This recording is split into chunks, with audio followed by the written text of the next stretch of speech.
Oke, terima kasih. Halo, halo Bapak Ibu semuanya. Kembali lagi di acara iCommunity Level Up Club bersama saya Devin Tia yang akan menjadi host pada malam hari ini. Nah, setiap Kamis kita selalu ada iCommunity Level Up Club ya Bapak Ibu. Jadi jangan sampai ketinggalan. Semua informasinya ada di Instagram iCommunity. Kita selalu ada iCommunity Level Up Club dengan judul yang berbeda-beda dan narasumber yang berbeda-beda juga tentunya. Nah, malam hari ini akan jadi spesial, selalu spesial karena kita akan membahas soal brand. Nah, jadi kalau Bapak Ibu udah lihat nih story-nya di Instagram dan feed-nya di Instagram kita akan ngobrol tentang brand transformation success with Bapak Thomas Joseph dari founder dan CEO FM Group. Selamat malam Pak Joseph. Selamat malam, Pak Thomas sama Pak Joseph ini ya? Pak Thomas ya? Thomas. Pak Thomas. Oke, Pak Thomas. Gimana kabarnya? Sehat? Sehat-sehat, luar biasa. Sehat luar biasa. Semoga selalu sehat dan luar biasa karena cuacanya ini kayaknya hujan terus di mana-mana ya, Pak ya. Semoga sehat selalu untuk Pak Thomas gitu ya. Oke, malam hari ini kita akan bahas soal brand transformation success. Nah, sebelum kita ke intinya nih, Pak, boleh nggak, Pak? Kenapa kok kita ngambil tema ini malam hari ini? Boleh di-spill dikit? Ya, brand transformation sukses ya. Jadi latar belakangnya itu saya muncul dari keprihatinan gitu ya. Karena saya banyak ketemu brand owner di Indonesia yang mereka itu dari sisi brand strateginya benar-benar masih belum belum mature lah bisa dibilang gitu ya. Tapi memang pemahamannya juga mereka masih minim gitu. Jadi ini menjadi keprihatinan karena saya melihat kalau di luar negeri ya kayak di Amrik segala macam ya, itu mereka udah benar-benar paham tentang gimana sih membuat brand yang benar gitu. Nah, sedangkan kita kan mau menuju ke Indonesia emas ya. Kalau kita mau menuju ke Indonesia emas, maka harus ada brand-brand Indonesia yang go internasional, go global. Artinya kita harus bisa bersaing dengan negara-negara lain, namanya juga Indonesian emas ya. Jadi itu timbul satu gerakan untuk gimana saya bisa memberikan apa ya, ilmu lah, knowledge gimana membangun brand yang benar gitu loh. Karena banyak yang juga brand agency ataupun istilahnya digital agency atau apapun, mereka pemahaman tentang brandnya itu masih setengah-setengah lah ya, masih setengah-setengah. Jadi kasihan juga si kliennya nggak dibimbing dengan cara yang benar gitu. Jadi kalau misalnya nggak dibimbing dengan cara yang benar, otomatis akan sulit untuk berkembang, seperti itu.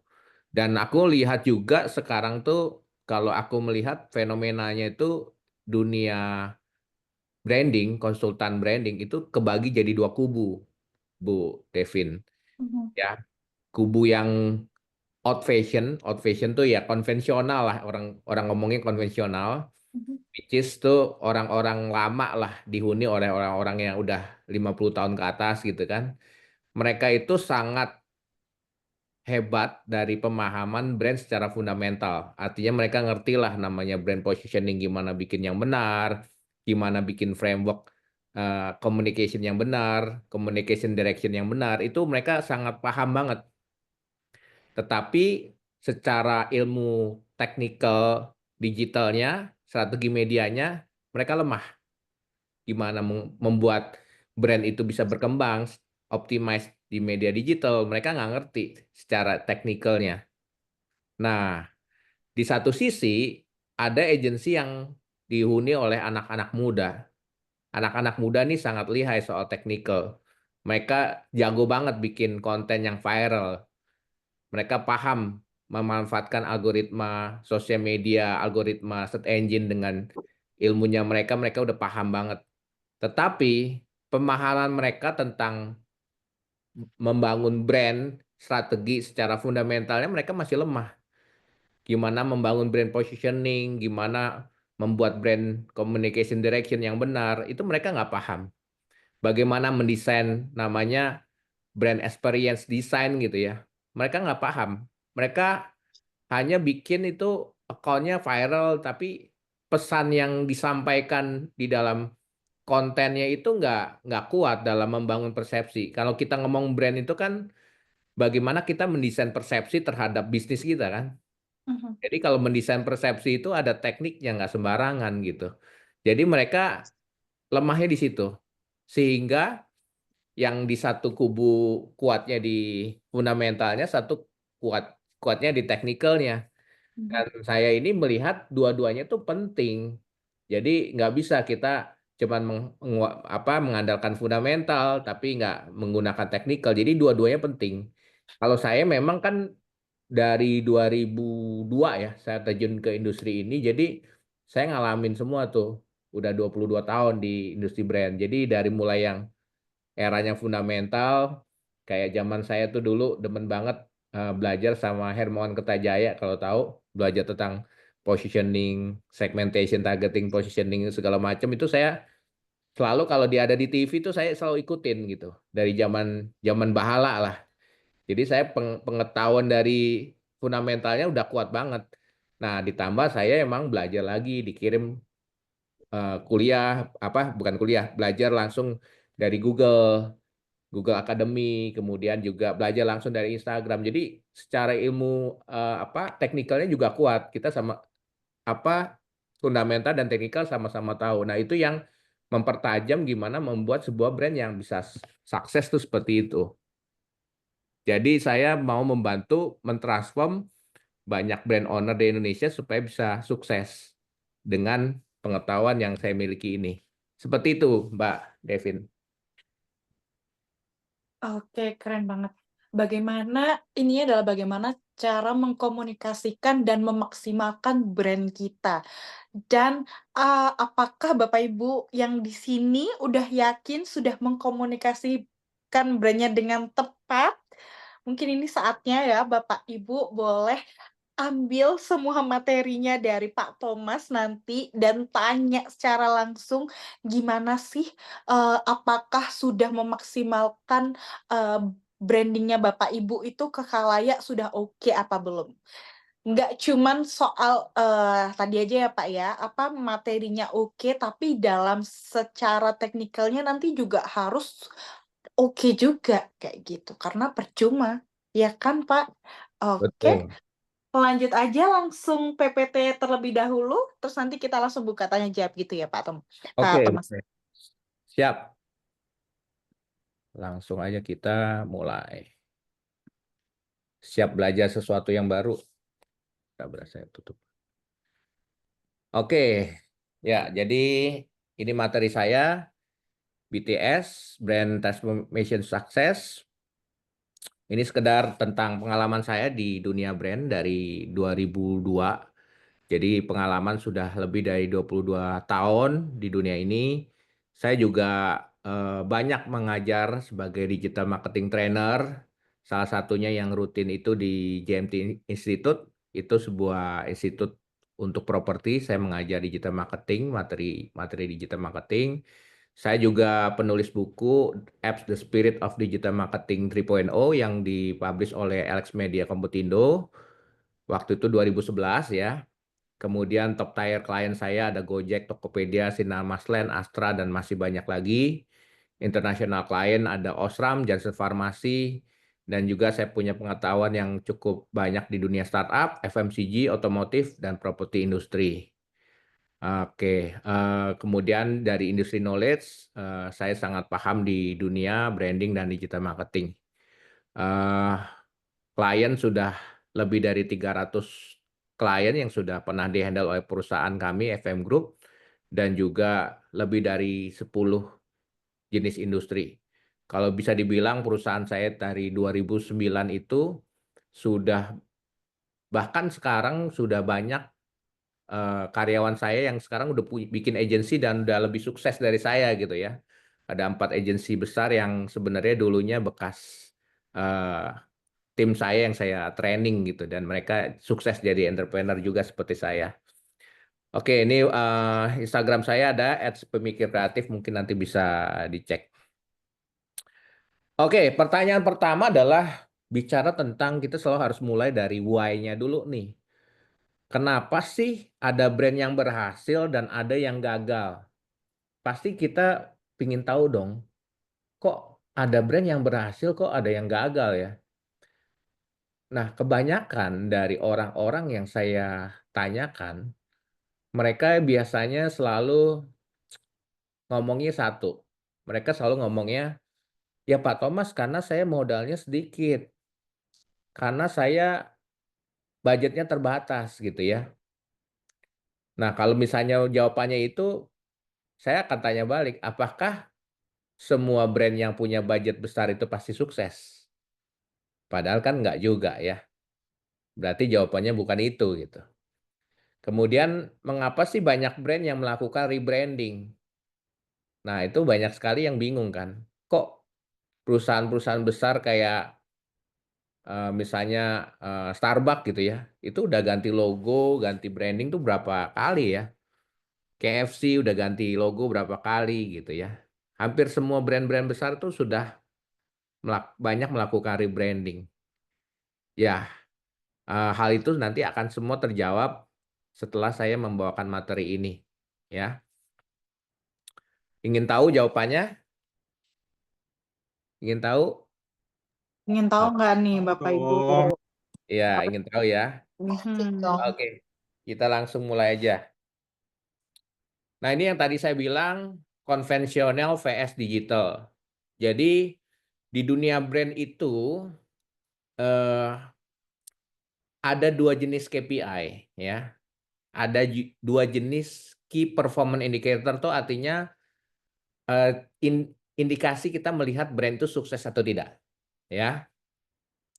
Nah, kalau di konvensional, karena dulu mediumnya konvensional, jadi, eee, medianya satu arah ya. Kalau udah main nyebulin brand di TV gitu ya, berarti semua orang tahu gitu ya. Makanya di konvensional itu, KPI yang utama adalah namanya KPI imaginary. KPI imaginary itu apa sih? KPI imaginary itu adalah persepsi terhadap brand kita.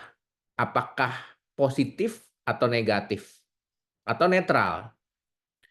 Kalau misalnya brand kita memiliki persepsi yang positif di mata masyarakat, bahkan di mata target market kita, berarti secara KPI imaginary itu berhasil. Apalagi sudah eksak sesuai dengan persepsi yang mau kita bangun ya.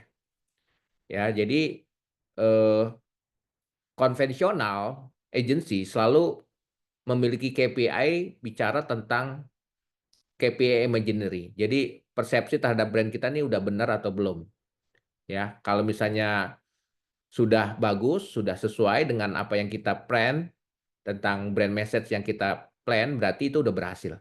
Nah, yang kedua adalah namanya KPI performance. Nah, KPI performance ini yang biasa dijual oleh digital agency. Jadi agensi-agensi modern zaman sekarang yang dijual itu namanya performance KPI.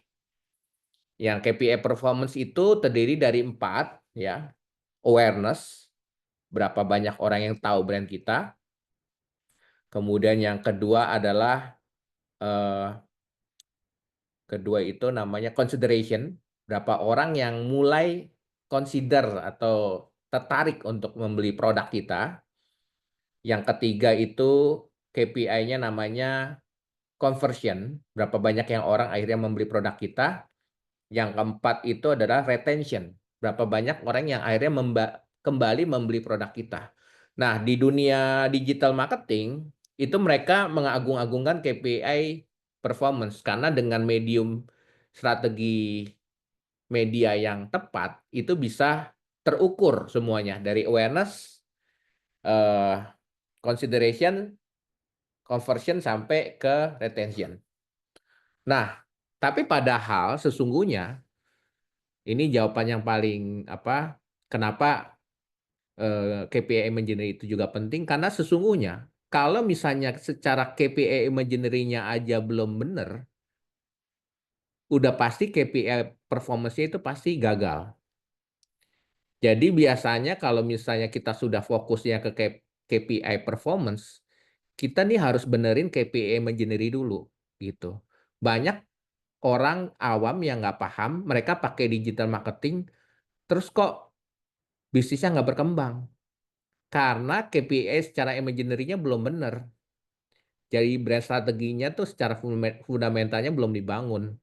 Jadi langsung masuk ke KPI performance. Akhirnya digital marketing pun juga banyak yang gagal dalam membangun brand dari eh, apa brand owner karena persepsinya belum benar. Dan ujung-ujungnya biasanya yang kalau brand-brand yang mungkin target marketnya bukan target market kelas atas atau general, itu mungkin masih bisa jalan ya. Tapi ketika brand itu semakin targetin semakin kelas atas, maka brand strategi makin penting. Karena tolak ukur sebuah brand itu berhasil adalah seberapa brand itu bisa menjual berapa kali brand itu bisa bisa menjual dari harga modalnya. Jadi misalnya gini, kan orang banyak yang bilang, oh mengebangun brand itu kan buang-buang uang, padahal brand itu investasi. Karena kalau brand yang berhasil dengan modal misalnya 10.000, dia bisa jual 50.000, bahkan 100.000, 10 kali lipat. Tapi kalau misalnya brand itu gagal, modal 10.000 dijual paling mentok-mentok 15.000 gitu. Naiknya sedikit lah, nggak akan banyak. Atau bahkan dijual harga modal baru laku gitu kan. Nah, makanya brand itu menjadi penting. Bahkan berdasarkan risetnya saya pernah melakukan riset, sebuah bisnis itu pilarnya ada 3 kan. Ada branding, ada bisnis, ada finance. Nah, biasanya kalau perusahaan itu brandnya itu sudah bagus, secara finance-nya itu biasanya bagus. Nah, jadi kalau misalnya ada brand growth, business growth sama financial growth ya. Kalau business growth itu kadang-kadang suka diakalin. Contohnya kayak startup zaman sekarang lah, zaman now lah. Suka bakar-bakar duit ya kan. Oh, supaya akuisisi usernya cepet, gue jual aja setengah harga, ya kan? Mustinya modalnya berapa, dia jual setengah harga. Otomatis akuisisi usernya banyak ya. Padahal tuh bakar duit. Makanya kalau misalnya sebuah startup itu secara finansialnya jelek, itu biasanya karena secara brand strateginya salah gitu. Karena brand strateginya belum benar. Karena kalau brand strateginya belum benar, otomatis dia harus jual murah supaya mendapatkan akuisisi customer. Nah, kurang lebih pemahamannya seperti itu, ya. Oke, next. Nah, FM Group percaya bahwa untuk membangun sebuah brand yang sukses harus memiliki 4 formula, ya, 4 formula strategi yang harus dibangun, ya. Yang pertama adalah brand strategi, ya. Brand strategi itu bagaimana kita mendesain persepsi, ya, terhadap bisnis atau produknya kita.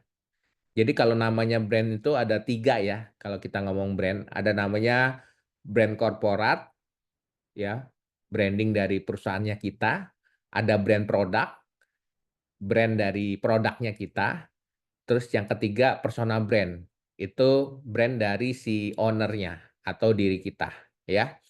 Jadi brand tuh ada 3. Nah, brand strateginya ini gimana kita membangun brand strategi untuk bisnis kita, ya. Nanti di belakang saya akan jelaskan gimana membangun brand strategi yang benar. Kemudian setelah brand strateginya benar, ya, baru kita masuk ke namanya konten strategi. Jadi nggak boleh kita belum tahu brand message-nya apa yang mau dibangun, kita udah masuk ke konten, itu udah salah, ya. Jadi kita harus bikin brand strategi yang benar, udah paten, persepsi yang mau dibangun tuh apa, kita udah jelas, baru masuk ke konten. Kalau langsung masuk ke konten udah pasti salah, gitu ya. Jadi urutannya bikin brand strategi dulu yang benar baru masuk ke konten, ya.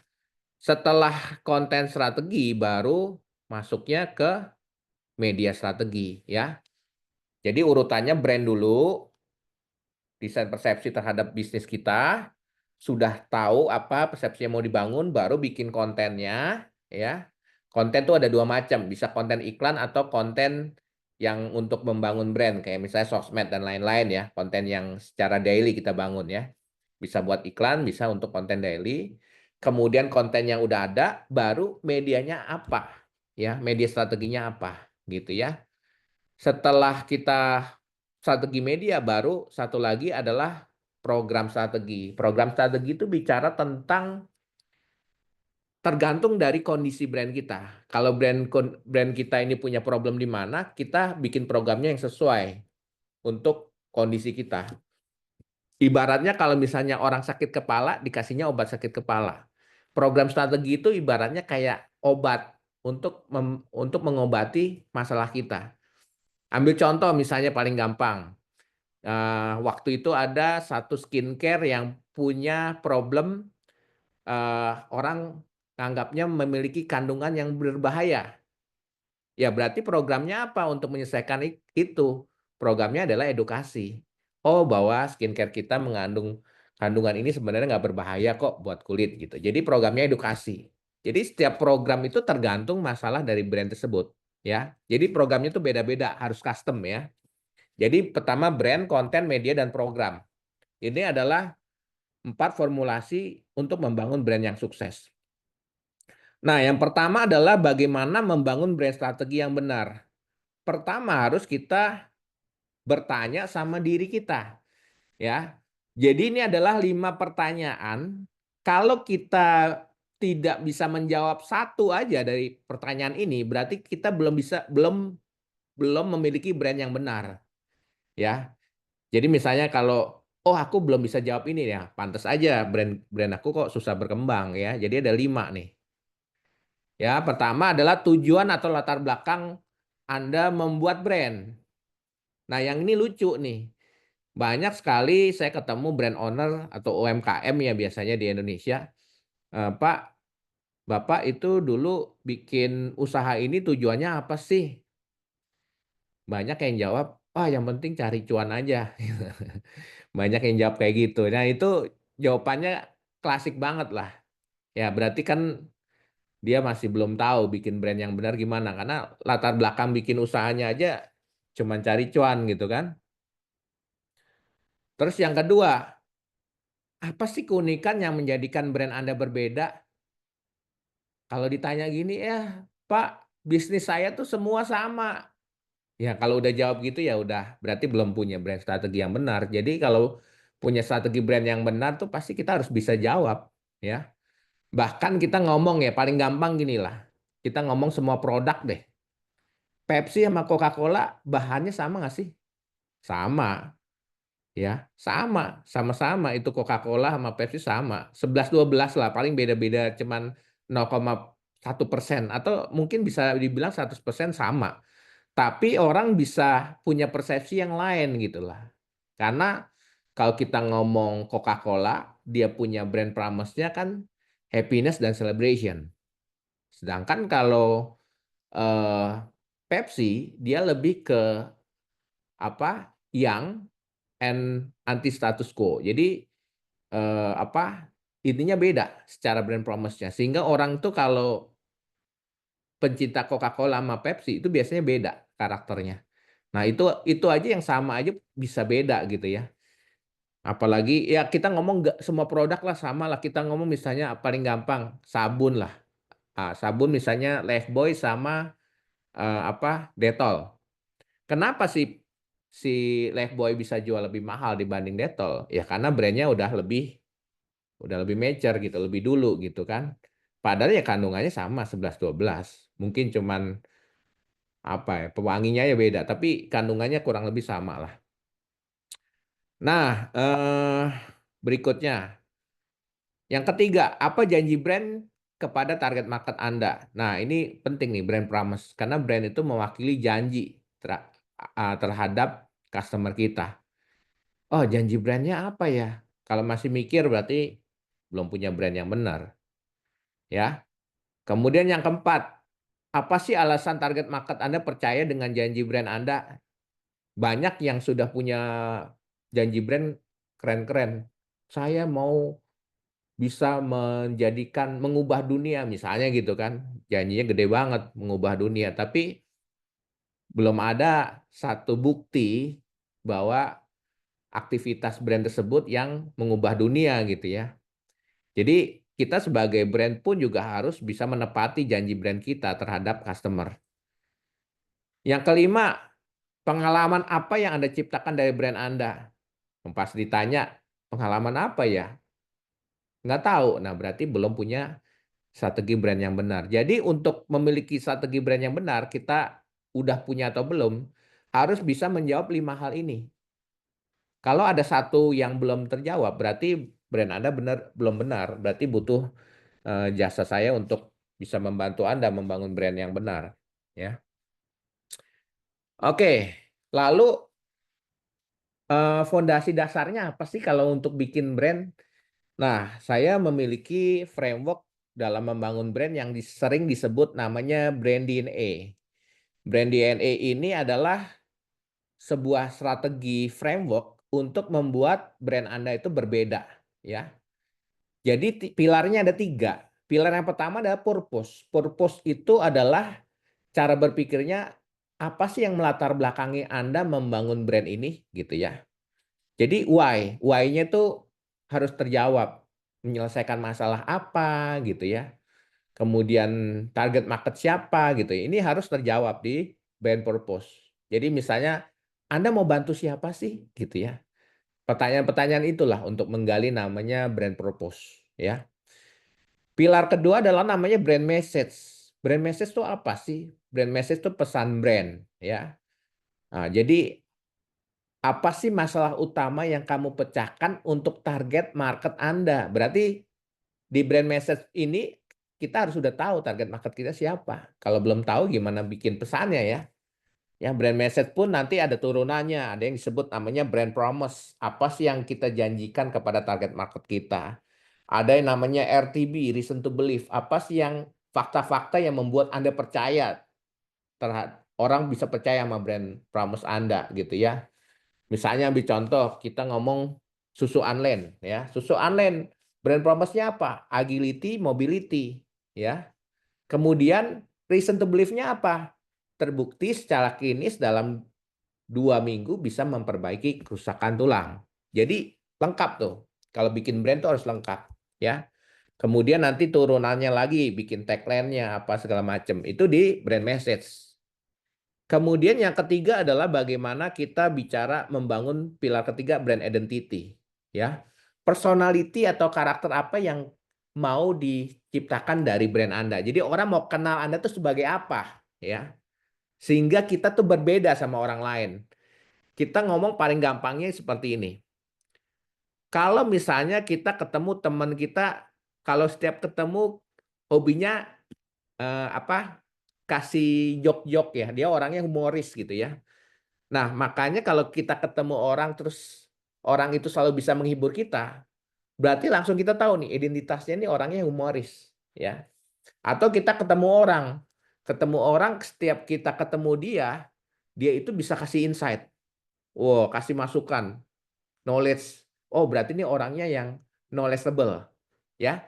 Jadi, dalam membangun brand identity, kita harus membangun yang namanya brand experience.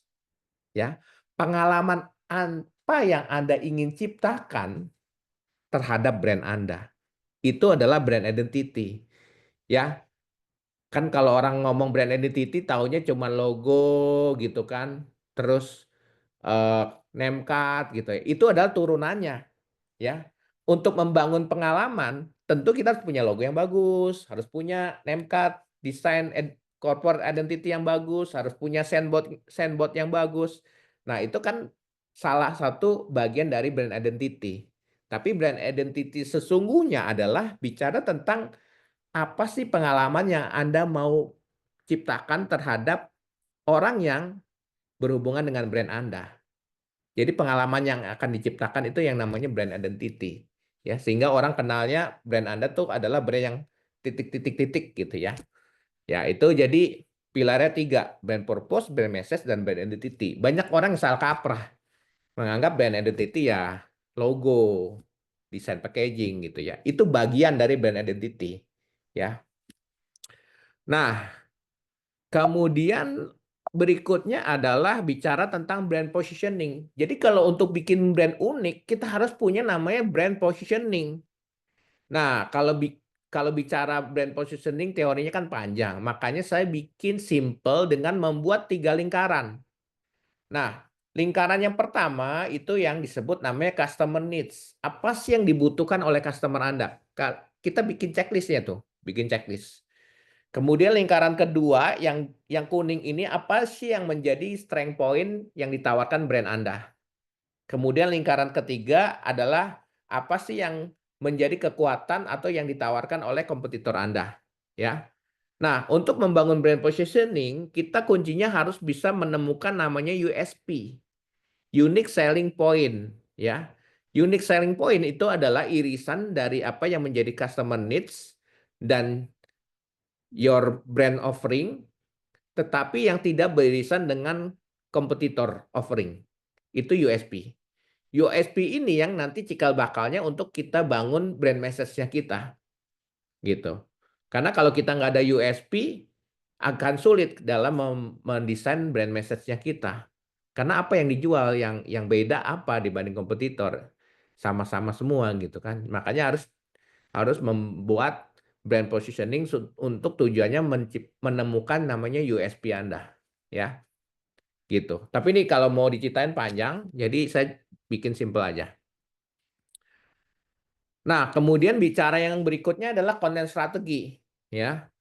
Konten strategi. Konten strategi gimana sih untuk membuat membuat konten strategi selalu diawali dengan mengenali audiens Anda. Jadi audiens itu ada 4 tahap ya.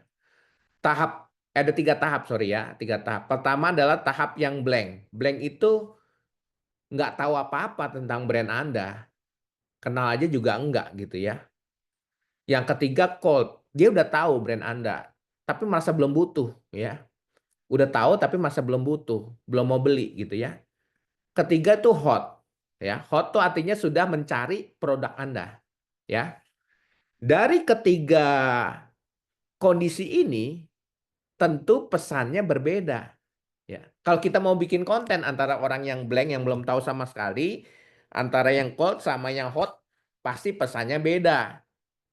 Kalau misalnya pesannya yang untuk orang yang belum tahu sama sekali, kita kasih pesan yang udah hot, otomatis yang blank ini apa sih, jualan apa sih gitu ya, bingung gitu ya. Tetapi kebalikan kalau orang yang hot ini dikasih pesan yang emang diciptakan untuk didesain untuk orang yang belum tahu apa-apa. Ya ini mah gue udah tahu, ngapain dijelasin lagi. Paham ya sampai sini ya. Jadi kondisinya tuh harus tahu dulu kalau mau bikin konten. Kita mau targetin orang yang belum tahu sama sekali atau yang cold sudah tahu tapi belum mau beli atau yang sudah hot. Ini harus harus beda. Makanya dari ketiga target market ini masing-masing didesain konten yang berbeda gitu ya. Ya, kontennya harus berbeda karena hook-nya pun juga berbeda ya. Gitu. Contohnya paling gampang, aku waktu itu pernah pegang satu klinik kecantikan ya. Klinik kecantikan premium kelasnya. Nah, bikin konten sosial media isinya semuanya langsung bicara tentang produknya dia, fitur-fiturnya apa. Oh, gue punya apa fiturnya ini gitu ya, macam-macam lah. Gue punya punya tools untuk bedah muka lah segala macam. Isinya tuh kayak gitu semua. Nah, ketika saya analisa ini kan sosial media kan nggak semuanya yang datang ke sosial media dia tuh yang udah hot. Kalau yang udah hot ya dia dikasih tahu itu ya dia bisa bisa makan lah istilahnya. Tapi kan banyak orang yang bahkan mereka belum sadar bahwa mereka butuh klinik kecantikan, ya. Jadi waktu itu kita coba bantu membuat konten, ya, yang kita desain untuk orang-orang yang masih belum sadar sama sekali tentang pentingnya klinik kecantikan, ya. Kita bikin ada storytelling tuh, ya. Ada dua dua sahabatan, yang satu bisnisnya yang kerjanya sebagai apa? creative director, yang satu lagi dia itu kerja di dunia, apa, manajer lah. Nah, yang satu sebagai manajer itu dia kan sering ketemu orang ya, dia butuh untuk tampilnya cantik gitu ya, supaya bisa karirnya, bagus, ya. Jadi problemnya di situ, dia butuh untuk, upgrade supaya karirnya bagus. Nah, yang satunya lagi itu temennya, sahabatnya itu ceritanya dia masih single gitu ya, jadi dia sebenarnya butuh juga. Nah, suatu hari temennya ini yang manajer ini ketemu klinik kecantikan, lagi lewat jalan ketemu klinik kecantikan, terus dia masuk, ya ceritanya masuk ke kliniknya kita. Terus dia pakai, apa, layanan di situ dan transform jadi cantik gitu ya. Seminggu kemudian dia ketemu sahabatnya, sahabatnya kaget, "Wah kamu kok sekarang bisa cantik gini? Keren banget bersinar," gitu ya. "Gimana caranya?" Dikenalilah, "Wah karena gue ketemu nih ada klinik kecantikan yang bagus." Nah jadi, ceritanya tuh storytelling. Jadi membangun atau istilahnya kita tuh membangun aspirasi. Dari orang yang nggak pingin ke klinik kecantikan, akhirnya disadarkan dulu, "Oh ternyata gua sama tuh seperti itu. Gue butuh sebenarnya untuk klinik kecantikan." Jadi untuk audiens yang masih blank atau cold ini bisa kemakan dengan konten yang seperti itu, ya. Nah, awalnya dia sulit tuh penjualannya karena kan kontennya langsung hard sell semua kan. Kalau hard sell gitu kan cocoknya buat yang hot. Tapi dengan membangun storytelling ini akhirnya penjualannya meningkat gitu ya. Kita bangunin konten yang memang untuk target orang blank dan cold-nya juga gitu. Nah, kemudian content framework tuh gimana sih? Content framework itu punya 3 bagian yang wajib kalau kita membuat konten ya. Yang pertama itu namanya hook. Hook itu adalah pesan yang untuk menarik orang mau lihat kontennya kita, tertarik dulu nih, ya bentuknya kayak kait gini ya. Habis ada hook, ini ada story. Story itu cerita yang, pesan yang ingin kita sampaikan. Nah, pesannya itu beda-beda ya. Dari orang yang cold, yang orang yang blank, cold sama hot tadi pesannya beda, nggak sama gitu ya. Jadi tergantung nih pesannya gimana. Kemudian ketiga call to action, ini wajib call to action ya. Call to action tuh, "Ayo beli sekarang," atau misalnya, "Dapatkan free konsultasi sekarang," gitu ya. Itu call to action ya. Ini wajib kalau membuat konten brand itu wajib ada 3 ini. Nah, kalau orang zaman dulu yang zamannya saya masih kuliah itu dikenal dengan prinsip namanya AIDA model. Attract, Interest, Desire, dan Action. Nah, yang ngirisnya itu zaman sekarang banyak, agensi yang ngerjain kliennya, ya. Jadi ngerjainnya apa? Karena AIDA model ini kan attract, interest, desire, action itu sebenarnya harus ada di dalam satu konten kan. Tapi banyak juga agensi yang ngerjain kliennya. Jadi, "Bu, Pak, ini kita hari ini bikin konten yang untuk attract dulu," gitu ya. Kontennya isinya attract. Terus besok, berapa hari kemudian bikin konten yang untuk interest. Terus habis itu bikin konten untuk desire, besoknya bikin konten untuk action. Nah, itu udah pasti salah gitu ya. Jadi dalam satu konten ini harus ada attract, interest, desire, dan action di dalam satu konten. Nah, kalau misalnya attract attract sendiri, interest interest dulu, desire desire sendiri, kapan jualannya? Makanya nggak laku-laku, brand-nya nggak kejual-jual gitu ya, karena nerapin strateginya udah salah. Jadi dalam membuat konten brand tuh harus punya ketiga-tiganya, dari hook-nya, story-nya, call to action-nya harus ada gitu ya. Jangan mau dibohongin sama agensi yang sembarangan. Attract dipisah, interest dipisah, konten sendiri, desire konten sendiri, action konten sendiri ya. Kan orangnya juga beda-beda kan. Algoritma lah, kita algoritma. Orangnya yang lihat kan beda-beda. Apa orang itu bisa ngelihat terus tuh, yang tadi lihat attract, lihat lagi interest, lihat lagi action, kan nggak juga.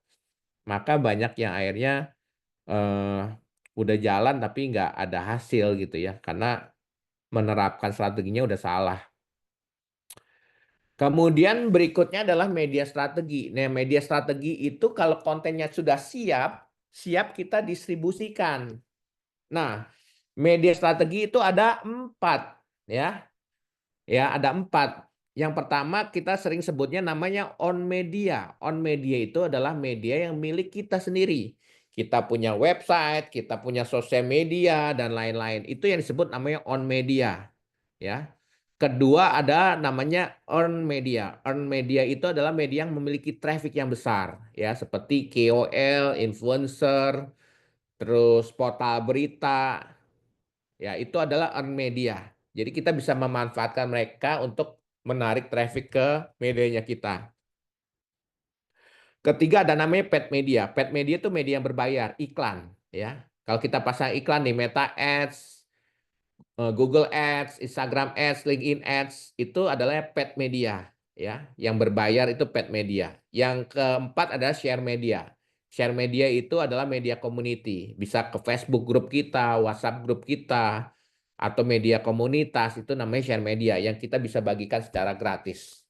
Nah, kalau kita mau berhasil, kita harus bisa memanfaatkan 4 media ini. Dan masing-masing dari on media, paid media, earned media, dan share medianya, setiap brand tuh beda-beda.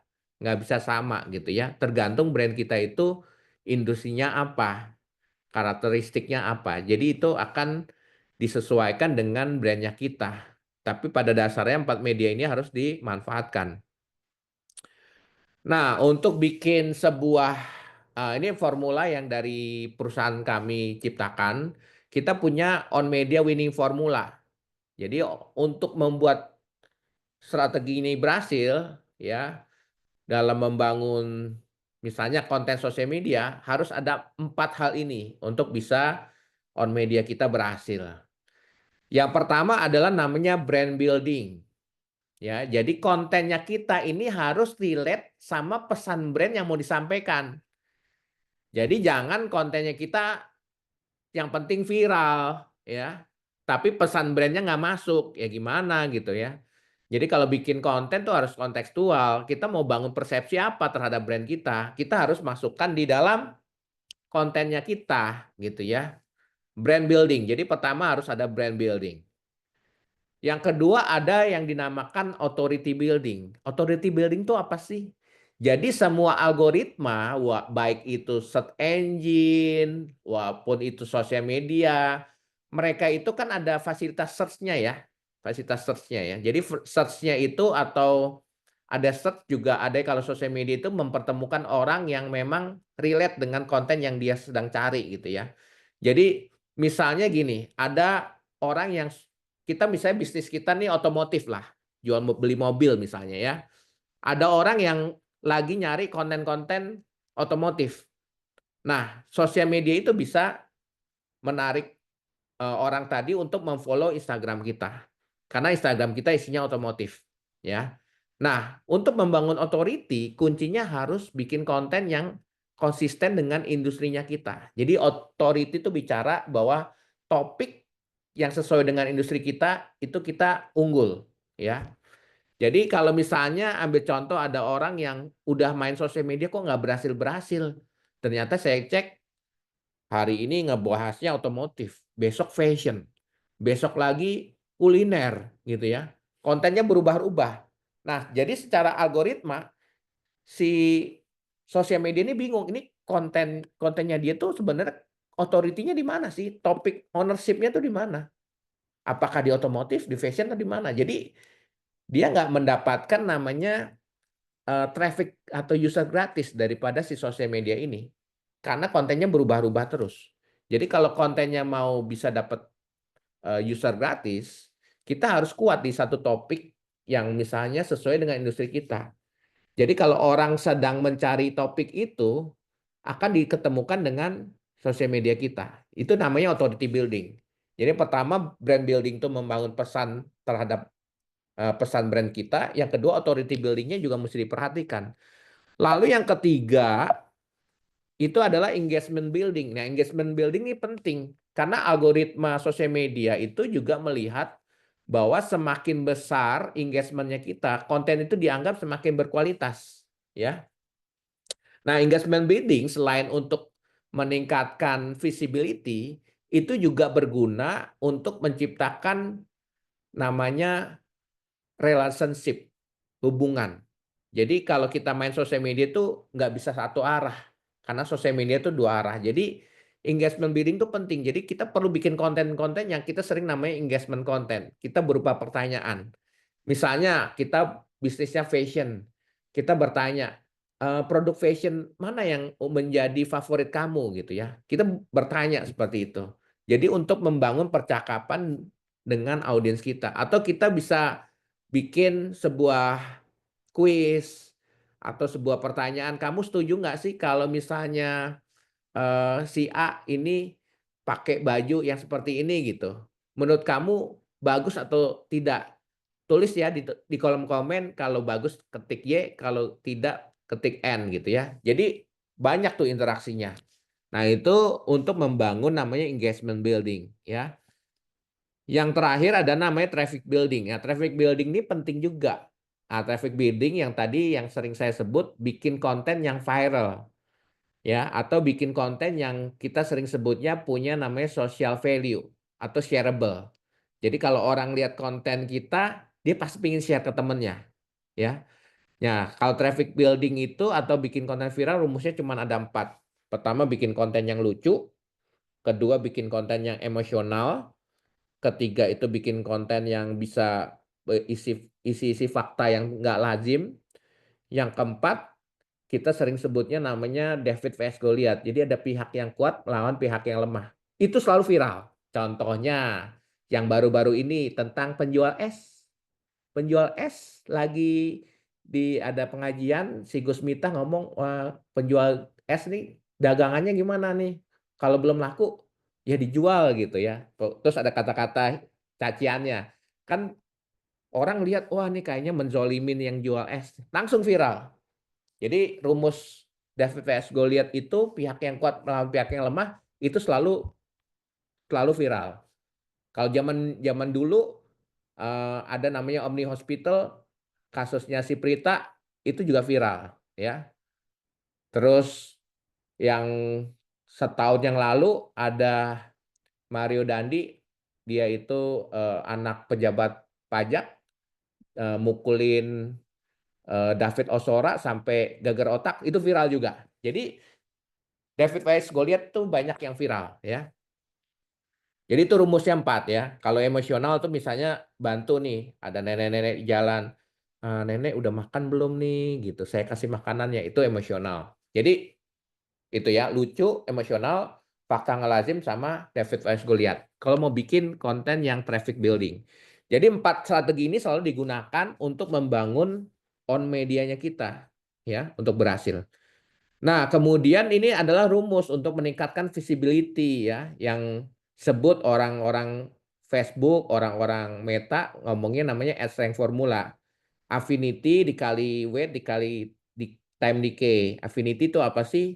Affinity adalah jenis konten yang sering dibuka sama followernya kita. Semakin sama affinity konten kita dengan affinity-nya si customer, si audiens kita, maka eh, visibility-nya tuh semakin besar presentasinya. Jadi kalau kita visibility maksudnya gini, kalau misalnya konten sosial media kita followernya ada 10.000, itu sebenarnya nggak 10.000 10.000-nya buka kontennya kita. Bisa aja cuma 1% gitu ya. Bisa aja cuma 10 orang atau mungkin 20 orang. Nah, untuk ningkatin presentasinya itu adalah dengan rumus AdRank formula ini ya. Kalau weight tadi engagement, makanya kita ciptakan gimana bisa membuat interaksi yang lebih tinggi. Kalau time decay itu waktunya.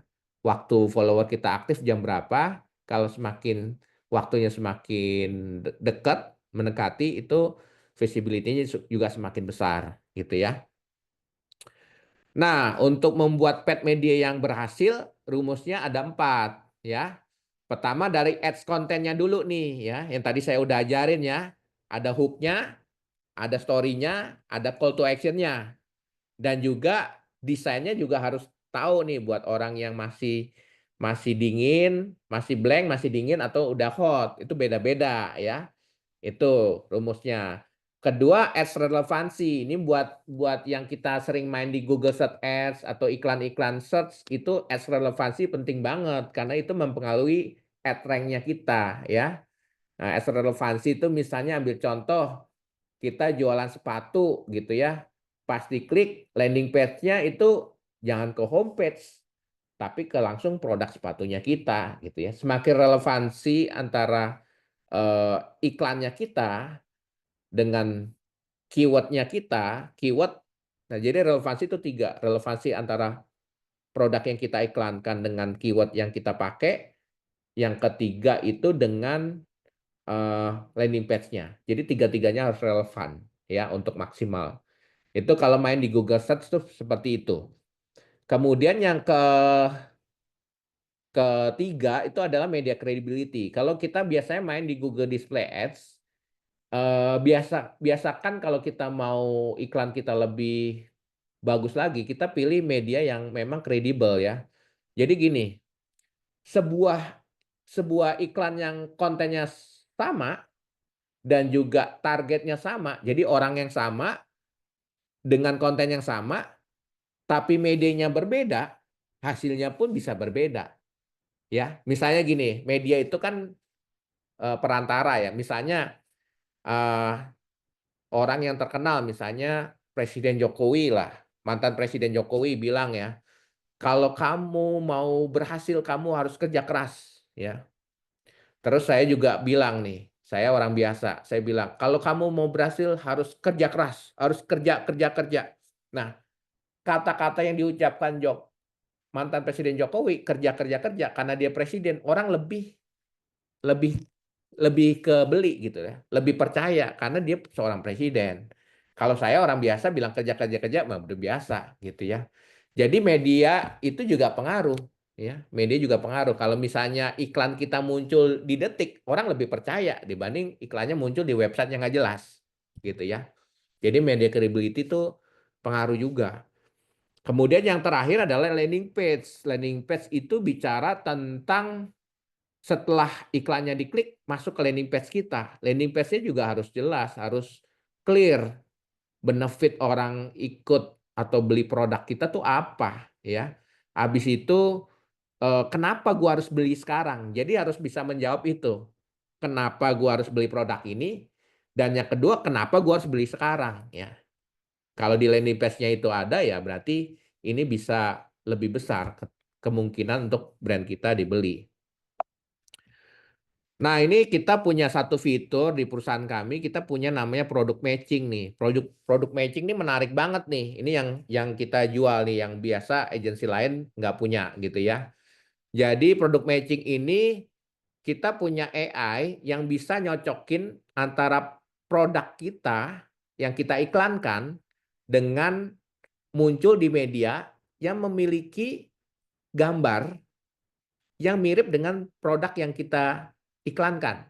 Nah, ini cocok buat teman-teman yang punya industri fashion, cocok. Jadi ini salah satu iklannya klien kita yang di sebelah kanan ini adalah bajunya nih, gaun hitamnya ini. Nah, ini setelah pakai AI-nya kita muncul di sebuah iklannya muncul di apa media namanya Grid, itu si Luna Maya pakai gaunnya mirip bentuknya gitu.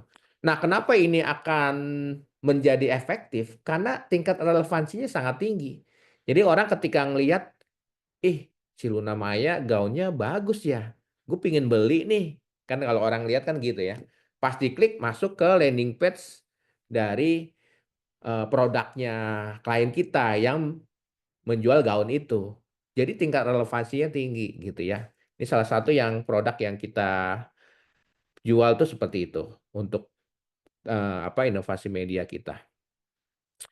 Nah, kemudian kita ada namanya program strategi yang keempat ya. Jadi intinya tadi udah tiga ya. Brand strategi udah dibahas, konten strategi sudah dibahas, terus media strategi udah dibahas. Yang keempat adalah program strategi, gimana supaya berhasil. Nah, program strategi kita harus tahu kondisi brand kita di mana, negatif, netral, atau positif. Kalau negatif itu biasanya tercipta karena pengalaman konsumen yang tidak baik. mau produk kita jelek atau packaging-nya nggak bagus, service-nya nggak bagus, atau user experience-nya nggak bagus. User experience itu misalnya kita punya mobile apps tapi susah dibukanya, download-nya lama gitu kan, dan lain-lain lah, banyak sekali. Atau misalnya kalau klinik atau, apa, yang punya tempat gitu, oh nyari parkirnya susah, itu juga membangun brand experience yang nggak baik gitu ya. Nah, atau yang kedua bisa karena isu negatif tentang brand kita. Contohnya misalnya ada black campaign, dibilang, eee, brand-nya kita mengandung babi gitu ya. Nah itu langsung kan brand kita langsung hancur kan. Nah itu makanya kita harus tahu gimana counter-nya gitu ya. Kemudian yang ketiga dianggap harga terlalu mahal, dianggap tidak wajar ya. Ini khusus produk-produk yang umum atau yang target market bawah ini penting banget nih. Bisa kalau harganya terlalu mahal dia biasanya nggak mau beli gitu ya. Yang netral, umumnya sebuah brand yang baru launching, orang belum tahu apa-apa gitu ya, jadi belum ada pengalaman. Atau brand lama, tapi campaign-nya kurang banget ya, masih belum banyak orang yang tahu gitu ya. Terus kalau brand yang positif itu biasanya tercipta karena pengalaman yang baik terhadap produk atau service Anda atau user experience Anda. Makanya wajib kita membuat namanya, brand experience guide. Nah, itu wajib dibikin. Jadi bikin aturannya nanti kayak SOP gitu ya. Oh, produk kita ini packaging-nya harus kayak gini gitu ya.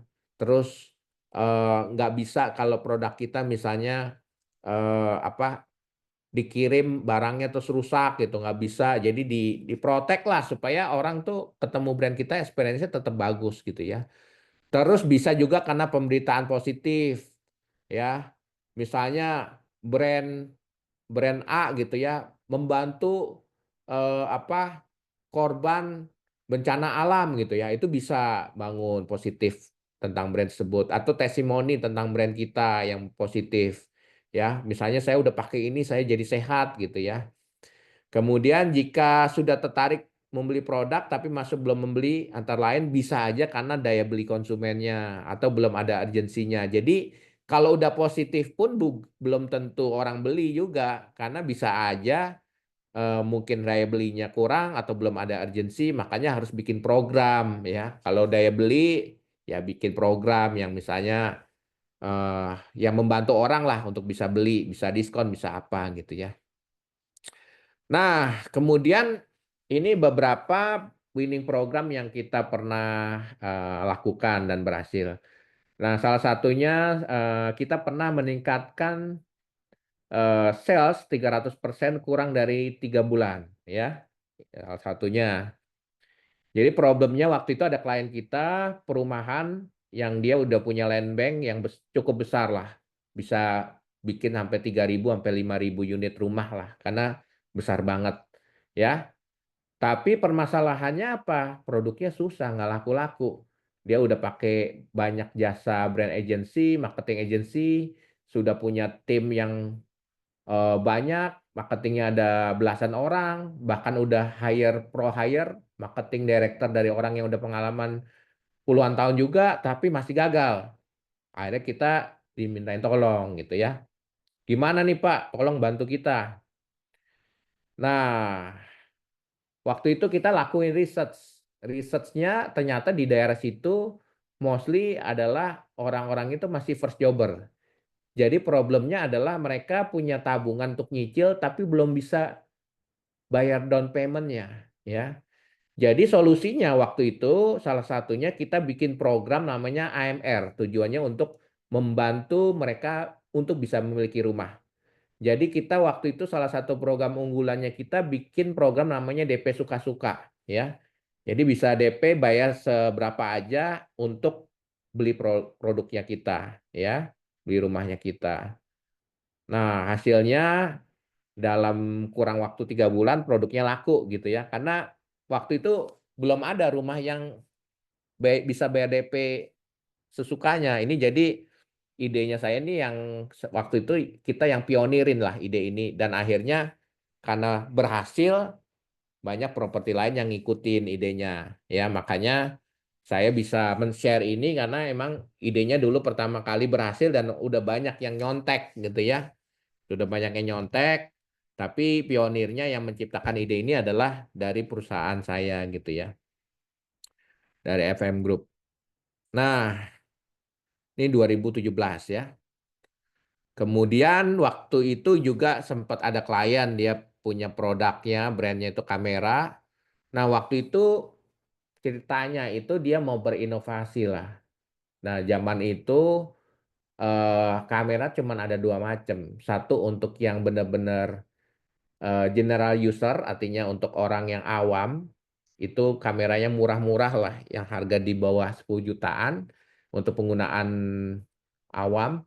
Dan ada juga kamera yang buat pro banget, yang premium banget, yang fiturnya banyak, harganya di atas 30 juta. Jadi antara yang mahal banget sama yang murah banget. Waktu itu adanya yang seperti itu. Akhirnya dia mau berinovasi, gue bikin lah kamera yang harganya middle. Dia jual harga 20 jutaan lah kamera tersebut. Nah, tapi ternyata marketnya waktu itu cuma ada dua. Antara orang yang benar-benar buat kerja sama yang awam. Awam carinya murah yang di bawah 10 juta. Sedangkan yang pro itu nyari yang fiturnya tinggi. Nah, yang ini bisa dibilang ya kameranya banci lah. Banci kenapa? Karena nggak dapet nih harganya udah nggak semurah yang buat kamera awam, tapi fiturnya nggak sebagus untuk kamera pro. Akhirnya nggak laku. Minta tolong kita, gimana nih caranya? Ya kita waktu itu bantu untuk membangun brand kamera tersebut. Jadi kita bantu bikin kategori baru. Kita ciptakan brand tersebut untuk kameranya para YouTuber. Ya, jadi kan waktu itu lagi era-eranya YouTuber ya, era-eranya YouTuber masih awal-awal. Jadi belum ada tuh kamera buat YouTuber. Jadi kita melihat karena waktu itu fenomenal, orang-orang banyak yang mau jadi YouTuber, kita ciptakan kategori baru kameranya YouTuber. Kita pakai banyak YouTuber terkenal waktu itu untuk mempromosikan kamera kita. Akhirnya apa? Dalam kurang dari 1 tahun lakulah 1.000 unit lebih gitu ya. Karena brand strateginya benar gitu ya. Oke. Nah, sekian dari saya sharing untuk hari ini. Kita sekarang masuk ke sesi tanya jawab. Oke, thank you, makasih. Oke, padat banget ya Pak ya, materinya sangat kompleks ya dan sangat jelas tapi bisa dipahami. Ini udah nggak sabar nih Bapak Ibu udah memberikan pertanyaannya. Kalau ada yang mau tanya lewat chat boleh, kalau misalnya mau raise hand juga nggak apa-apa gitu ya Bapak Ibu ya. Ini kita baca yang chat dulu dari Pak Arjo. Seberapa penting sih kekuatan brand di zaman kolaborasi? Karena brand marketing cenderung menguntungkan kelompok tertentu, mengorbankan sisi kolaborasi. Em, Terus pertanyaannya Pak Arjo yang kedua, seputar black campaign terhadap produk, sepertinya konsumen orang Indonesia hanya terpengaruh bila produknya dari dalam negeri. Namun untuk produk impor seperti produk mie instan dari Korea mengandung babi tetap laku, Muslim Indonesia tetap mengkonsumsi. Kenapa bisa gitu? Seperti ada bias. Aduh, gimana nih Pak?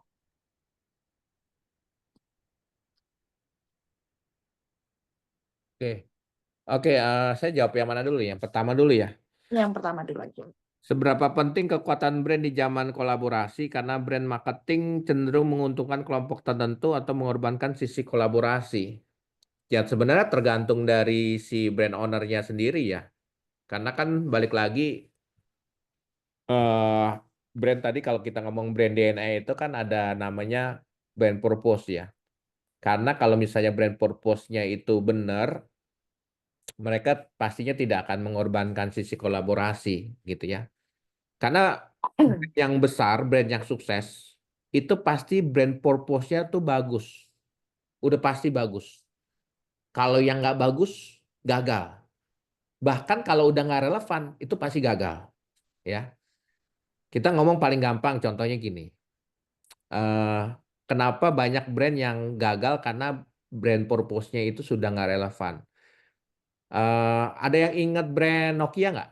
Mhm, Brand Nokia. ingat Nah, HP brand saya dulu. brand purpose-nya itu adalah connecting people. Ingat? Ah, ya. Ya, di saat semua orang sudah terhubung, dia masih mempertahankan brandnya itu connecting people. Jadi udah nggak relevan. Orang semua udah terhubung, ngapain lagi gitu kan? Artinya eh, visi dari brand itu udah nggak relevan nih karena sudah terhubung semua. Nah, sebenarnya dia salahnya karena dia tidak melakukan rebranding, akhirnya dia gagal gitu ya. Jadi kolaborasi itu menjadi sangat penting karena kalau misalnya brand itu sudah sukses, ya, brand tuh gini, brand itu dia akan mau berkolaborasi dengan brand yang levelnya tuh sama. Tahu nggak? Nah, nangkep nggak maksudnya? Misalnya ambil contoh gini, brandnya Louis Vuitton lah. Louis Vuitton kan brand luxury brand ya. Dia nggak mungkin kolaborasi dengan brand yang kelas ekonominya rendah gitu. Dia akan collab misalnya sama BMW, Mercy. Nah itu levelnya sama tuh, Louis Vuitton, Mercy, BMW. Dia bisa collapse. Makanya kolaborasi itu menjadi penting, tetapi yang menjadi lebih penting lagi kita harus eh, kolaborasi dengan yang levelnya tuh selevel sama brand kita gitu. Nah, kalau di dunia brand itu kita punya ada namanya 5 level brand, 5 level brand. Jadi dari yang kelas bawah sampai kelas atas ya. Nah, kalau level kelas bawah itu yang paling bawah itu biasanya value-nya itu yang ditawarkan lebih ke namanya fitur. Jadi kalau kalau produk-produk yang murah tuh biasanya, wah ini bisa ini, bisa ini, bisa ini, bener nggak? Ya, bisa ini, bisa ini. Nah, Hmm. fitur dan harga itu adalah value level brand yang kelas kelas bawah. Udah naik ke dua, itu lebih ke namanya eh, fungsional benefitnya yang dijual, bukan fitur lagi. Oh, tapi ini bisa bikin Anda lebih sehat, bisa bikin lebih apa. Itu value untuk naik ke level kedua. Level ketiga lagi udah naik namanya emotional benefit. Jadi level ketiga value itu adalah dari brand tuh namanya emotional benefit. Jadi kalau udah brand kita ini udah kelasnya itu udah middle up, itu minimum tuh harus di level ketiga emotional benefit. Gue pakai brand ini gue lebih happy, gue lebih percaya diri gitu. Emotional benefit yang dihajar, value-nya itu, ya. Tapi kalau brand kita udah naik lagi, lebih premium lagi, kita mau jual misalnya HPP kita 10.000, tapi kita mau jual modalnya itu 10 kalinya dari modal. Berarti kan udah levelnya makin tinggi kan. Nah, itu ada yang dinamakan eh, namanya self recognition atau pengakuan diri. Jadi kalau gue pakai ini, gue ini adalah titik-titik-titik gitu. Itu udah naik value-nya udah naik sampai level keempat. Itu biasanya premium-premium brand tuh udah sampai level keempat. Kalau gue pakai ini, gue adalah orang yang sukses gitu. Udah sampai namanya pengakuan diri. Nah, naik lagi sampai ke value level kelima. Level kelima itu sudah biasanya produk yang harganya sudah nggak ngotak. Harganya nggak ngotak. Misalnya jam tangan, misalnya Richard Mille, RM. Harga 5M. Harga jam tangan 5M kan nggak ngotak kan. Itu udah yang level kelima. Level kelima itu adalah kalau gue pakai ini, gue diterima di mana. Ya, misalnya ambil contoh Ferrari. Kalau gue pakai Ferrari, gue bisa masuk ke Ferrari Club. Jadi ada tujuannya penerimaan gue di satu komunitas tertentu yang gue baru bisa kalau gue pakai itu. Jadi itu yang namanya brand value. Makanya kita harus tahu brand kita ini di level mana ya. Dari value itu ketahuan tuh produk kita premium atau enggak. Nah, banyak juga yang salahnya tuh mereka memposisikan brandnya premium, tapi value-nya masih di level feature. Banyak banyak orang yang salahnya di situ. Padahal padahal rumus brand yang benar kalau udah naik ke premium produk itu harus ke level ketiga. minimal level 3 value-nya. Paham nggak? Ya. Mhm Jadi mhm mhm. jadi ini yang kita harus pahamin. Banyak orang nggak paham soal itu. Udah brandnya udah premium, tapi masih yang dijual fiturnya lagi kan kacau kan. Jadi kita harus paham kita udah masuk ke brand kita tuh level di mana. Nah, makanya kalau kolaborasi itu nggak ada yang ngorbanin kolaborasi. Mungkin orang nggak mau brand itu nggak mau kolaborasi kalau dia nggak selevel brand ngajakin tapi nggak selevel gua. Ah, lu masih brandnya levelnya level jualan feature. Gua kan udah jualannya adalah pengakuan diri. Atau gua, Iya, ya jadi udah nggak masuk tuh, udah nggak match. nggak match. Makanya dia nggak mau, ya. Makanya nggak mau. Nah gitu, itu yang penting. Ya udah itu ilmunya udah tahap ilmu brand level tinggi. Nanti kalau mungkin saya bikin workshop 1 hari, mungkin nanti bisa belajar tuh gimana supaya, oh gue bisa naik ke value level 5 tuh gimana caranya gitu. Kayak gitu.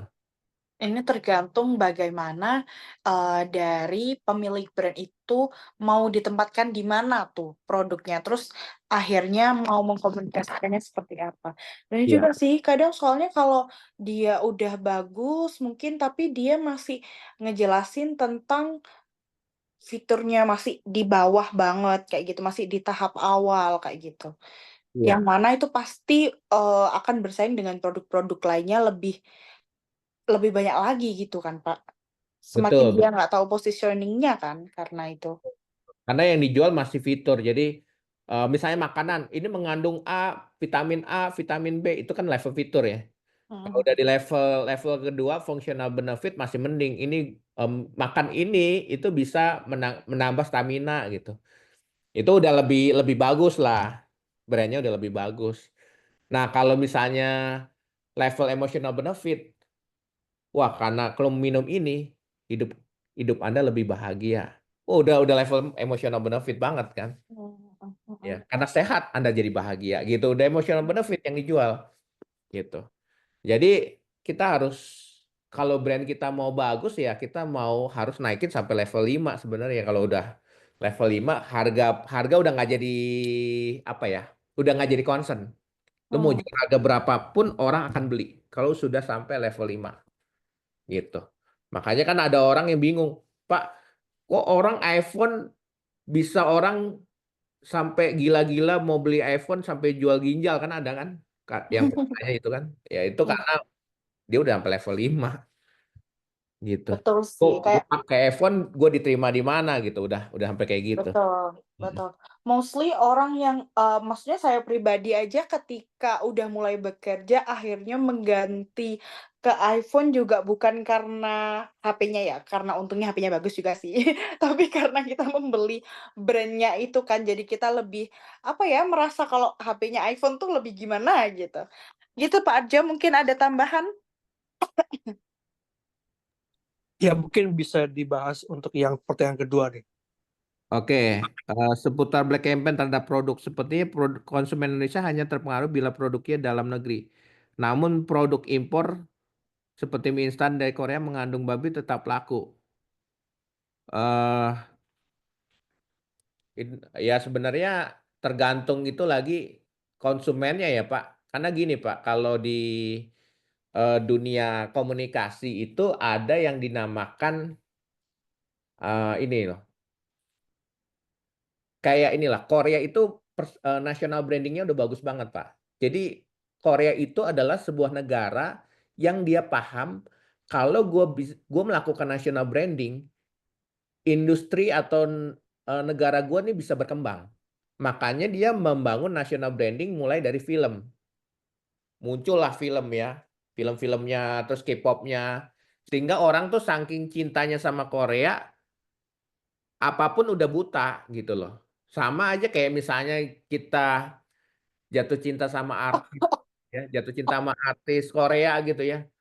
Wah itu udah nggak dilihat tuh orangnya misalnya mungkin sifatnya nggak bagus, tapi karena kita ngefans sama dia ya kita mendewa-dewakan dia gitu. Nah itu yang dinamakan fanatik lah ya, fanatik. Jadi Korea itu bagus karena dia bisa membangun national branding. Nah, Indonesia itu yang salahnya kenapa produk Indonesia itu nggak dicintai karena Indonesia itu tidak bisa membangun kecintaan terhadap produk dalam negerinya, gitu ya. Kalau kita lihat, bahkan media-media pun juga membangun persepsi yang negatif terhadap negaranya gitu ya. Ya kalau kita lihatlah sehari-hari berita, wah ada pejabat korupsi gitu kan, ada jenderal malah jadi backing-an narkoba gitu kan, terus Kominfo malah ada anggotanya terlibat menjadi backing-an bandar judi. Jadi berita-berita yang ditangkap oleh masyarakat membuat orang semakin tidak mencintai negaranya, paham nggak? Sedangkan kalau negara lain kebalikan, dia dari kecil membrewos nih, bahwa negara kita nih negara yang terbaik, kita nih bangsa yang besar, kita nih negara yang hebat. Kalau kita kebalikan, beritanya malah hal-hal yang membuat kita semakin benci sama negara kita gitu. Sehingga itu kan bisa dibilang kalau komunikasi itu kan butuh waktu ya bertahun-tahun dan itu masuknya ke alam namanya alam bawah sadar ya, subconscious mind, Pak. Jadi kita ini sehingga kadang udah nggak cinta sama negaranya kita, lihat hal yang salah sedikit langsung, "Ah, mengandung babi gua nggak mau beli," gitu kan. Sedangkan Korea karena kita udah cinta banget sama produk Korea, national branding-nya bagus, kita cinta sama film Korea, gua lihat, oh dia di film Korea itu makan produk Jjajangmyeon nih, kayaknya enak banget. Kepengen, pengen supaya gua bisa kayak yang di film itu. Ya udah, matanya jadi buta. Karena itu, Pak. Jawabannya sangat mudah, Pak, karena, itu national branding lah, kembali lagi ke national branding. Tapi Pak, kalau bicara soal tadi ya, apa budaya lewat film, kalau misalkan kita ambil contoh negara lain, Amerika itu filmnya itu jauh lebih duluan daripada Korea, Pak. Dan itu sudah banyaklah orang yang senang film-film produk Amerika gitu kan. Tapi kalau misalkan ada Starbucks atau KFC atau dianggap itu memusuhi Palestina, terus kemudian brand mereka juga jadi anjlok walaupun hanya untuk bagian tertentu ya, karena secara global juga tidak terpengaruh. Berarti sebenarnya gimana sih Pak itu? Uh, Belum lagi Korea sekarang katanya presidennya atau perdana menterinya mengatakan ada darurat perang gitu. Jadi nilai mata uang mereka jadi turun. Nah itu hal yang kayak gitu tuh sebenarnya seberapa pengaruh sih Pak? Ya itu kan balik lagi, sentimen negatif dan positif ya, Pak. Kalau di PR tuh ada namanya sentimen negatif dan positif. Kalau memang kayak udah hubungannya kayak Palestina itu kan udah naik ke level yang paling tinggi itu udah namanya sentimen negatif agama ya. Nah, agama itu memang udah levelnya udah tingkat tinggi, Pak. Jadi, kalau misalnya, oh ternyata perusahaan-perusahaan Amerika itu adalah perusahaan yang mendanai, dana dari perang itu. Misalnya ada yang tadi saya bilang Pak, ada namanya pemberitaan negatif ya, itu pengaruh banget terhadap, eee, sebuah brand. Tadi kan di slide berapa ya, saya ada bawain kan, di bagian tadi. Nah itu, sangat berpengaruh. Tapi kan kalau kita lihat Korea sendiri kan, Korea kan justru mendukung Palestina. Presidennya itu kan siapa ya, presidennya itu kan malah memusuhi Amerika kan. Jadi ya orang cinta-cinta aja, orang, fine-fine aja tuh nggak ini kok, nggak ada sentimen agamanya nggak ada gitu, kayak gitu sih. Jadi ya itu otomatis sih, Pak. Oke Pak, terima kasih. Ya. Oke, ini ada pertanyaan lagi nih dari Pak Andika. Pernah menangani klien yang bergerak di bidang jasa bimbingan belajar nggak, Pak? Kalau ada, boleh tolong sharing garis besar strateginya gimana? Aduh, ini mau bersaing dengan brand-brand besar ya, mungkin kayak Ruang Guru, Kumon, gitu-gitu yang udah lebih dulu. Iya, ada sih, ada. Kita punya waktu itu pegang edukasi. Aku karena NDA aku nggak bisa mention brand-nya, tapi aku, sharing sedikit, garis besar strateginya lah ya. Karena ini udah lama jadi masih bisa open lah. Jadi kalau pada dasarnya di education itu kan kita di marketing mengenal ada tiga target audience ya. Target audiensnya itu yang pertama kita sering sebutnya namanya buyer. Buyer itu adalah orang yang punya duitnya lah untuk beli produknya kita. Kedua itu adalah namanya user. User itu adalah orang yang memakai produknya kita, ya. Eh, sorry, yang kedua tuh influencer dulu. Influencer adalah orang yang mempengaruhi si buyer untuk beli. Ketiga adalah user, orang yang memakai produk kita. Nah, kalau di education, waktu itu kita dapat klien itu edukasi untuk ke luar negeri, Pak. Universitas dari luar negeri. Nah, kita pakai strateginya gini, Pak. Buat bayarnya itu biasanya bapaknya, Pak, yang punya duit, Pak. Bapaknya yang kerja itu yang punya duit. Nah, jadi komunikasi treatmentnya untuk bapaknya, karena bapak itu adalah laki makhluk logika, kita buat perbandingan. Universitas A sama Universitas B, Universitas A kita dengan fitur A, B, C, D, terus fasilitas ini itu, kemudian kualitas pendidikannya apa dan keuntungannya apa, dan dibanding sama harganya, dibanding sama universitas lain yang fiturnya sama, ya, harga kita lebih murah. Atau kebalikan, harganya sama tapi fiturnya lebih banyak. Jadi secara logika si buyer-nya ini udah kebeli. Kita komunikasinya gitu untuk mempengaruhi si buyer yang keluar duit. Kan ujung-ujungnya kalau duit kan harus dihitung untung rugi, benar nggak? Nah, kemudian yang kedua, untuk si influencernya. Influencernya itu si ibunya biasanya, istrinya, ya. Nah, komunikasinya gimana? Karena kita tahu kalau ibu kan concernnya lingkungan pendidikan ya. Jadi kita waktu itu kasih bukti-bukti. Jadi tempat universitas kita ini adalah lingkungannya aman, pergaulannya aman, bebas narkoba, ya. Nggak ada orang yang macam-macam, nggak ada kejahatan, nggak ada apa, nggak ada seks bebas, nggak ada ya misalnya yang apa sih kelainan jenis misalnya suka sama sejenis, nggak ada, di semua ini aman, safety. Jadi dipastikan bahwa universitas kita aman tentang hal itu. Nah, si ibunya kemakan. Oh, bagus nih universitas. Karena concern-nya di situ, si ibunya. Si influencer-nya mempengaruhi bapaknya, "Lu universitas di sini aja." Nah, kemudian anaknya. Anaknya dikasih tahu, "Nih, tempat kuliahnya asik, keren. Ada tempat tempat fiturnya, penginapannya juga di situ asik, keren. Pergaulannya asik."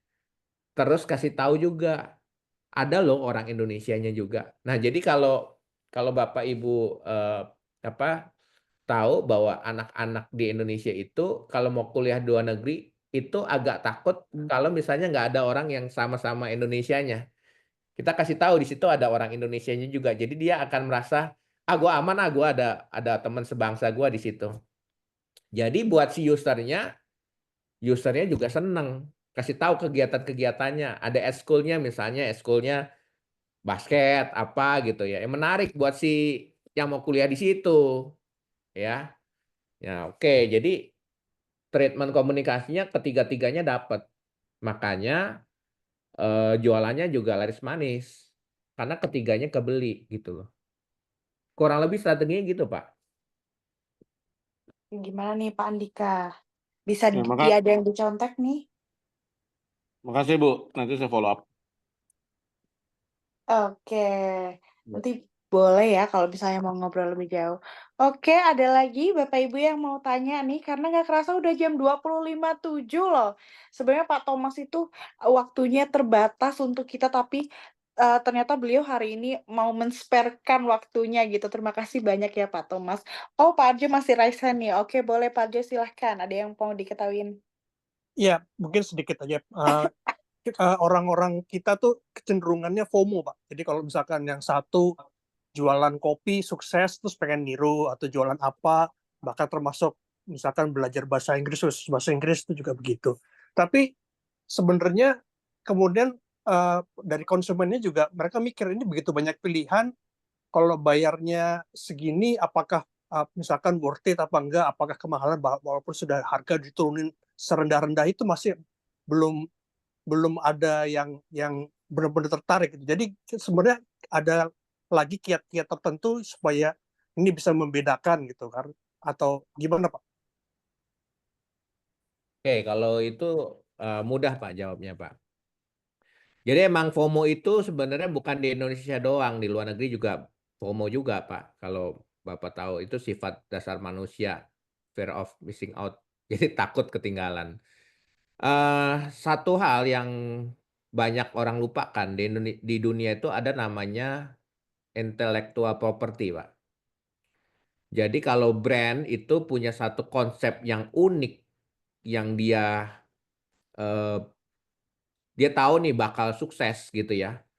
Dia harus mempatenkan konsepnya itu. Jadi dipatenkan tuh yaitu di intellectual property itu dipatenkan sehingga kalau ada brand lain yang niru itu bisa di-sue. Ambil contoh Pak, Microsoft Pak.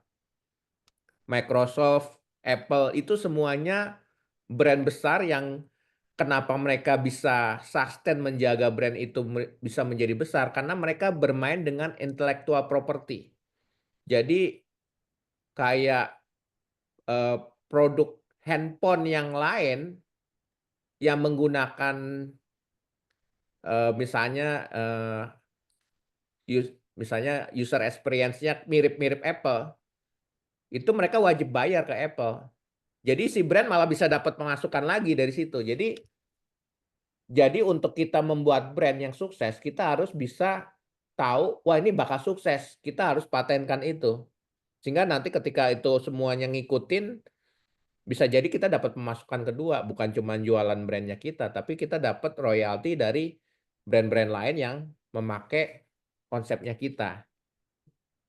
Kurang lebih seperti itu Pak caranya untuk kalau kita mau berhasil, terus juga nggak mau diikutin orang lain, ataupun kita bisa mengambil kesempatan untuk mendapatkan penghasilan tambahan dari menjual royalti kita. Jadi kalau misalkan dalam konteks kursus atau pembelajaran les gitu itu seperti Kumon gitu ya Pak ya, seperti ada brandnya gitu ya Pak ya. Ya kayak Kumon, kayak itu kan dia bayar royalti Pak. Malah kalau yang lain mau pakai Kumon dia bayar royalti ke dia malah enak Pak. Bisnis itu berhasil atau enggak kan tergantung dia bikin sistem, bikin produk. Kalau produknya udah banyak orang pakai, dia dapat royaltinya. Bahkan gini Pak, kalau Bapak tahu Pak, si Bill Gates itu kayaknya bukan dari dia dia bukan pendapatannya bukan dari langsung dari Microsoft-nya. Jadi Microsoft itu dia sekarang cuman punya saham itu di Microsoft tuh cuman kurang lebih 1%, Pak. Bahkan less dan 1%. Nah, tapi dia kayaknya itu dari menjual intellectual property-nya dia. Jadi setiap dia menciptakan IP itu dipatenkan di negara Finlandia. Kemudian si Microsoft kalau bikin produk harus bayar royaltinya ke dia. Gitu. Jadi dia kayaknya penghasilannya dari intellectual property-nya itu bukan dari penghasilan si Microsoft-nya. Nah, kenapa ke Finlandia? Karena kalau di Amerika itu penghasilan dari royalti kena pajak besar, 30%. Kalau di Finlandia cuman sekitar mungkin 5%-an, sekitar segitu. Jadi dia ngerti lah. Jadi kalau orang udah bisnisnya udah makin tinggi itu otaknya udah makin cerdas, Pak. Dia ngerti caranya gimana supaya yang penting ujung-ujungnya duit kan, ujung-ujungnya cuan kan. Dia mainin di situ, Pak. Kayak gitu, Pak Arjo. Oke Pak, terima kasih. Oke, mungkin tadi Pak Arjo, pertanyaan Pak Arjo sambil menutup acara Community Level Up Club kita pada malam hari ini gitu ya Pak Thomas ya, karena nggak kerasa udah jam 9 juga.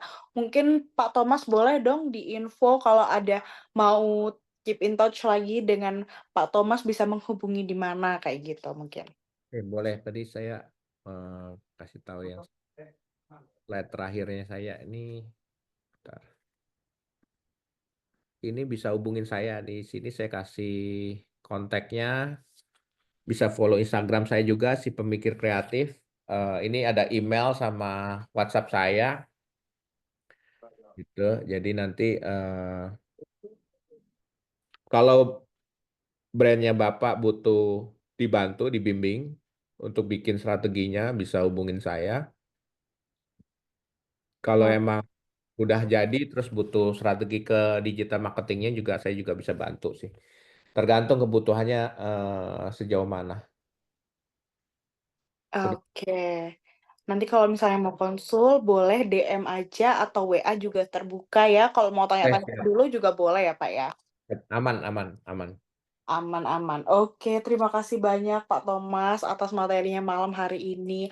Nah, seperti biasa nih, sebelum menutup boleh dong Pak dikasih closing statement atas ngobrol kita malam hari ini sebelum kita foto bersama meskipun online gitu ya Pak ya. Oke. Closing statementnya simple aja sih. Kalau kita mau mendapatkan hasil lebih besar, kita harus lebih banyak belajar lah intinya, ya. Atau istilahnya learn more is earn more. Jadi kalau kita learn more ya earn more, jadi dapatnya lebih banyak gitu. Karena biasanya kalau kita sudah merasa puas dengan apa yang kita miliki sekarang, terus nggak mau belajar lagi, suatu hari kita pasti akan jatuh lah, intinya gitu. Oke, jangan jangan cepat merasa puas dengan keadaan Bapak Ibu sekarang karena sebetulnya dengan perubahan teknologi dan lain sebagainya ini apa ya banyak perubahan yang terjadi gitu. Jadi Bapak Ibu juga harus selalu belajar agar bisa menghasilkan yang lebih besar lagi kata Pak Thomas. Gitu ya Pak ya. Ya, seperti itu. Oke, terima kasih banyak Bapak Ibu. Boleh dong dinyalakan videonya untuk kita bisa foto bareng gitu ya Bapak Ibu ya. Oke, terima kasih banyak. Kita foto bareng. 1, 2, 3. Oke, terima kasih banyak atas materinya malam hari ini Pak Thomas. Semoga Thank you, nggak Thomas. capek-capek ke iCommunity ya. Terima Oke, kasih banyak. bye. Thank Thank you. you Pak Thomas, thank you Bu David ya. Thank you, saya Enol ya. Iya.